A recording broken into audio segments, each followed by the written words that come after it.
ঈদ মুবারক। আমি আমার বাবার সাথে এখানে নামাজ পড়তে এসেছি। এখানে নামাজ পড়তে এসে আমার অনেক ভালো লাগছে। নামাজ পড়ে মুনাজাত করেছি এবং দেশের সবাই যেহেতু ভালো থাকে, সারা মুসলিম বিশ্ব যেহেতু ভালো থাকে, সুস্থ থাকে, এই কামনা করেছি। এখানে প্রধান উপদেষ্টাও এসেছিলেন, আরও অনেকে এসেছিলেন। আমরাও আলহামদুলিল্লাহ একসঙ্গে আজকের এই ঈদের জামাত অনুষ্ঠিত করতে পেরেছি। সবাইকে ঈদ মুবারক। এখানে এসে খুব ভালো লাগছে। ঈদের নামাজ পড়লাম এবং দেশের পরিস্থিতি যদি চিন্তা বিবেচনা করি, আলহামদুলিল্লাহ আমরা এইবার আমি এর আগেও বহুতবার এখানে নামাজ পড়া হয়েছে, কিন্তু এইবার আমার কাছে একটু ব্যতিক্রম লেগেছে, কারণ অনেক সিকিউর ছিল এবং ডক্টর মোহাম্মদ ইউনূস সাহেব আমাদের প্রধান উপদেষ্টা, উনিও কিন্তু এখানে আসছিল। তো ওনার সাথে অবশ্য ওনার দূরত্ব ছিল আমাদের, কিন্তু আমরা নামাজ কিন্তু একসাথেই পড়েছি, এটা অনেক ভালো লেগেছে। ঈদ মুবারক। আমি ঈদের নামাজ পড়তে এসেছি আমার মামা, আমার ভাইয়া, আমার আব্বুর সাথে, আমার মামাতো ভাইয়ের সাথে, আর আমি এসেছি ঈদুল নামাজ পড়তে। বাচ্চাদের নিয়ে জাতীয় ঈদগাহ ময়দানে এই প্রথম নামাজ পড়লাম ওদেরকে নিয়ে, খুবই ভালো লাগছে। প্রার্থনা করেছি দেশ ও জাতির যেন সমৃদ্ধি হয়।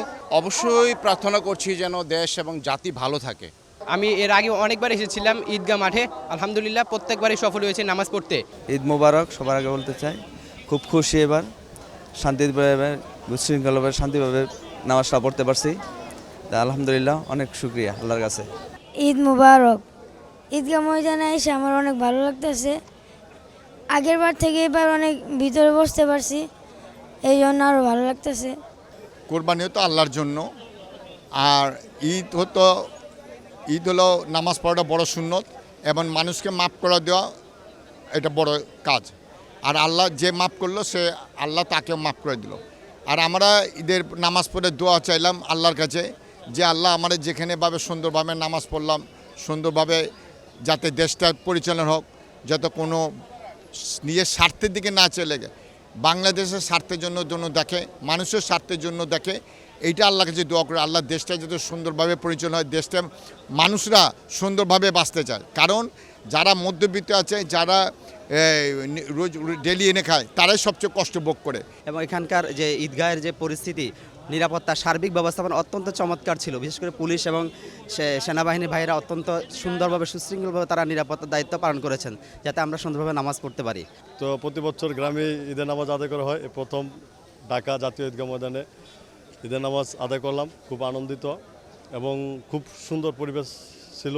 আমি দোয়া করেছি যে আমার দেশ, আমার আত্মীয় স্বজন ফিলিস্তিনে সবাই যেন শান্তিতে বসবাস করতে পারে, ফিলিস্তিনের যুদ্ধটা যেন বন্ধ হয়ে যাক।